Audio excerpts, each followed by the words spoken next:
మహబూబాబాద్లో దారుణం చోటు చేసుకుంది. ఓ వ్యక్తిని గొడ్డలితో నరికి హతమార్చారు. ఈ ఘటన మున్సిపాలిటీ పరిధిలోని భజన తండా శివారులో జరిగింది. మృతుడు పార్థసారథిగా పోలీసులు గుర్తించారు. దంతాలపల్లిలోని మహాత్మా జ్యోతిబా పూలే స్కూల్లో హెల్త్ సూపర్వైజర్ పార్థసారథి పనిచేస్తున్నట్లు తెలిపారు.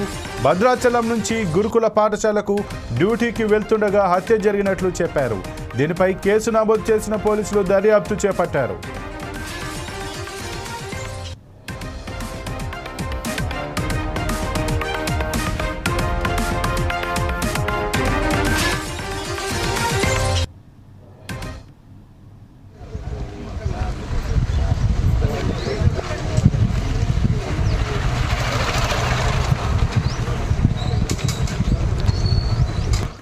మహబూబాబాద్లో దారుణం చోటు చేసుకుంది. ఓ వ్యక్తిని గొడ్డలితో నరికి హతమార్చారు. ఈ ఘటన మున్సిపాలిటీ పరిధిలోని భజన తండా శివారులో జరిగింది. మృతుడు పార్థసారథిగా పోలీసులు గుర్తించారు. దంతాలపల్లిలోని మహాత్మా జ్యోతిబా పూలే స్కూల్లో హెల్త్ సూపర్వైజర్గా పార్థసారథి పనిచేస్తున్నట్లు తెలిపారు.